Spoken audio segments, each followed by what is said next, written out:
What's cracking, baseball fam, and welcome back to Praying for Dingers. I am Smitty, your host, and good morning. Quick recap for yesterday. The Dodgers losing to the Guardians killed a few bets. Philadelphia rallying to pull off the win against the Nats in the 10th paid us, but a 6-5 win by Philly and Schwarber not going nuclear doesn't pay us what we wanted to for that game. I mean, Real Muto and Bryce Harper both go yards. Schwarber doesn't, but at least does get a double off of his two plate appearances. Just no bombs that we needed. Jimmy's pick with Toronto to manhandle Colorado was way off, and he loses a couple of wagers there. I lose on thinking Eovaldi could do something against Baltimore, but those O's crush the Rangers, and Eovaldi gives up 6 earned runs off of 8 hits and finds his way into my do not bet for a while penalty box. Yes, I'm going to throw a little hockey into this. Yeah, I'm not going to bet on Eovaldi for a while. I got to take a look at what that fool's doing. Although, let's see. Although Nathan did give up one dinger to Samuel Basallo and got us a plus 450 payout.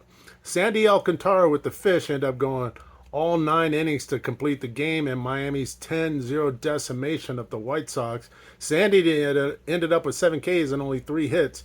Got us paid on the over 4.5 strikeouts we placed. I should have K-laddered, but oh well. Juan Soto goes yard and gets us at over 1.5 hits, runs, and RBIs in the 6th inning.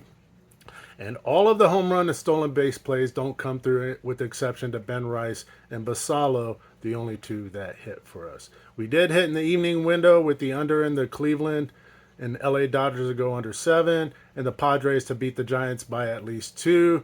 Unfortunately, I didn't listen to my gut yet again, and I took the Twins to win by 2 instead of the Yankees to win by 2, which, of course, the Twins got decimated themselves. They tried to rally, but that was an interesting game. So instead of being up by 17 units, with the 2 only hitting, we're down just under 2 units there, down just over 4.5 units for the day.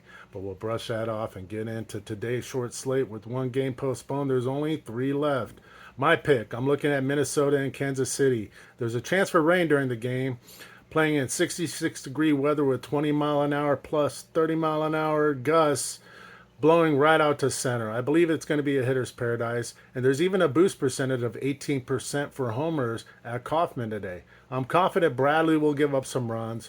Ragans may give up a run or two as well. However, I'm more hopeful that the bullpens will come up and give up some runs in this high wind affair. So I'm placing 1 unit on over 9 and a play on the over 9.5 for half a unit. Jimmy's pick. We're going to Chase Field, Atlanta at Arizona, 83 degrees and a light breeze with the roof open. Atlanta does have 10 players on the injured list, 8 of them being pitchers, putting extra pressure on Reynaldo Lopez to go deep today. Ryan Nelson is expected to deal. However, Jimmy believes with it being Austin Riley's 29th birthday today. Happy birthday, Mr. Riley. With the Braves roster that should be able to handle Ryan Nelson, Jimmy thinks. He wants 1 unit on Atlanta on the money line. He's confident, but I like another player in play in this game, and we'll talk about it a little later. I'm not going to choose a side in the Giants game. However, I do have a play and a parlay we'll talk about shortly. I have some player props I'm looking at. I like Mr. Cole Ragans at Kansas City to go over 6.5 strikeouts, and I'm looking at a K ladder up to 10. Geraldo Perdomo on Arizona is going to get us over 1.5 hits, runs, and RBIs. Mr. Bobby Witt Jr. is going to get us over 2.5 hits, runs, and RBIs. And Mr. Salvador Perez is going to get us at least 2 bases. I'm also going to look at Josh Bell from Minnesota. Something to play on his RBIs. I'll post that in the descriptions. I got some home runs and stolen bases. I'm looking at Corbin, Carroll, Matt Chapman, Juan Soto, Brian Buxton, and Josh Bell possibly to go yard for us. I'm looking at also Corbin, Carroll, and Miguel Garcia for stolen bases. I have some homers, bonus homers. I'll put in the description I'm liking today. Another crazy parlay today. I will play around with the units I place per leg in this round robin part, but I really like the San Francisco on the money line. And let's see, I'm also going to take an alt over 9.5 runs with the Braves Diamondbacks game, and I am going to take Kansas City to win by at least 2 runs.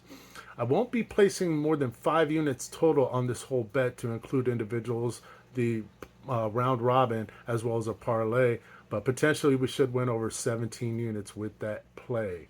As we're rounding third and heading home, keep those vibes high. Let's get those bankrolls higher. Don't forget to subscribe if you haven't already. Have a blessed day and stay cracking, fam.